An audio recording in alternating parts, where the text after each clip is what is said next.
अब गुरु के प्रति भगवत बुद्धि नहीं है तो परमार्थ में आपकी कोई गति नहीं है, आप समय खराब कर रहे हो।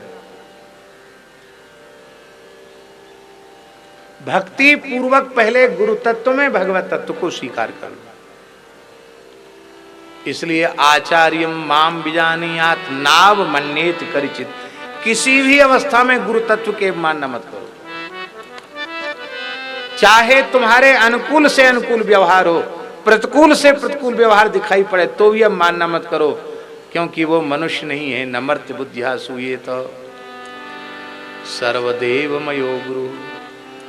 पर ये भावना शिष्य की होनी चाहिए, गुरु जी की नहीं। अब रामकृष्ण नारायण में ही हैं, मैं ही हूँ, शिव दुर्गा गणपति सब कुछ मैं ही हूँ, ऐसा नहीं है।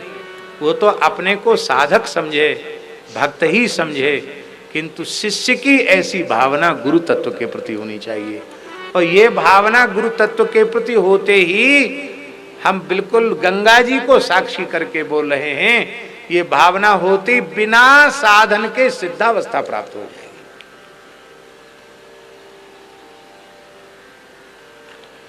बहुत ऊंची बात है ये, हल्की बात नहीं है। बिना साधन के सिद्धावस्था प्राप्त हो। हमारे कल्याण में कोई देरी थोड़ी है, हमारी चतुराई हमारा कल्याण नहीं होने दे रही है। हम कुछ अतिरिक्त बुद्धि वाले बन गए हैं, ज्यादा दिमाग हो गया है।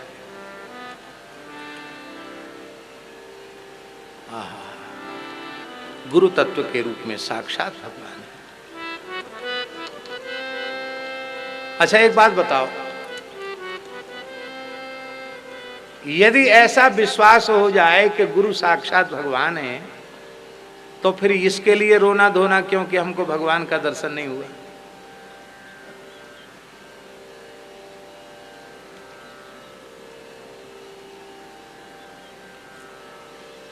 हम तो जन्म से लेकर अब तक गुरु जी की ही चरण सन्निधि में हैं, और जब तक ये शरीर रहेगा तब तक उन्हीं की चरण सन्निधि में रहेंगे।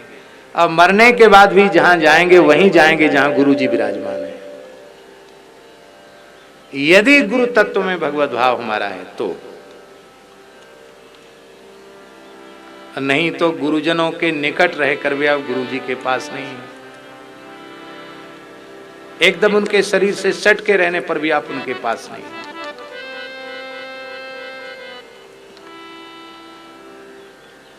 क्या करें, हमारी दृष्टि है या भगवान जाने। हमको तो राम जी के समस्त दिव्य गुण अपने पूज्य गुरुदेव में दिखाई पड़ते हैं, तो हमको तो लगता है भगवान की हमें प्राप्ति होगी।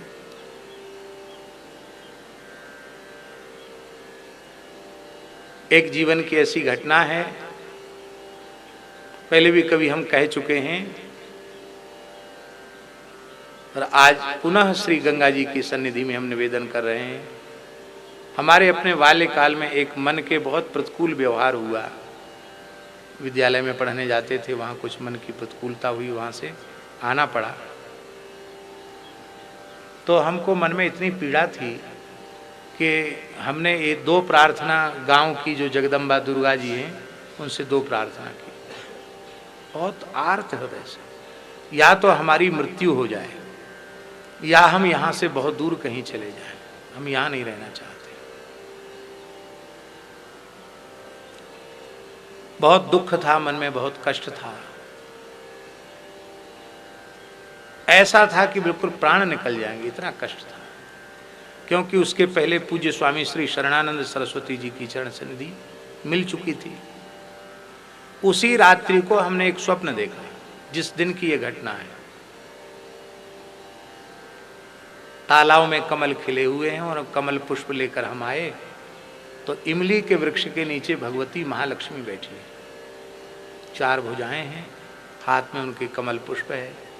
तो हमने वो गुलाबी सी साड़ी पहने हुए हैं रेशमी, हमने उनके चरणों में प्रणाम किया। तो और जो कमल फूल लाए थे तालाब से, वो सब उन्हीं के चरणों में अर्पित कर दिए। उन्होंने उठाकर हमको गोद में ले लिया, मस्तक सूंघा, मुख चूमा, और उनके नेत्रों से अश्रुधारा बह रही थी। और उन्होंने कहा कि बेटा, मरने का संकल्प त्याग दो। अब तुम्हारे दुखों का अंत हो गया है। आज के तीसरे दिन भगवान आएंगे और तुमको ले जाएंगे। आज के तीसरे दिन तुमको भगवत प्राप्ति हो जाएगी।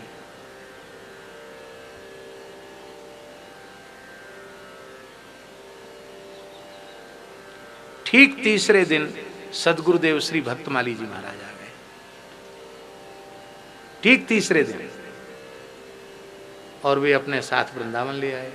उस समय तो हमारी समझ में नहीं आया, लेकिन बाद में समझ में आया कि लक्ष्मी जी ने, हाँ एक बात और कही लक्ष्मी जी ने, तुम जितने व्याकुल हो तुमसे अधिक व्याकुल भगवान तुमको अपनाने के लिए, इसलिए तुम अब दुखी मत हो। तो हमको यही अनुभव में आया कि जो भगवती लक्ष्मी जी ने कहा कि तीसरे दिन भगवान आकर तुमको ले जाएंगे, तो वो और कोई भगवान नहीं थे, वो भक्तमाली जी भगवान थे जो हमको लेके चले गए। वस्तुतः गुरु तत्व में और भगवत तत्व में भेद नहीं है। बस इतना हृदय से स्वीकार कर लो, फिर देखो कितना आनंद मिलता भीतर से।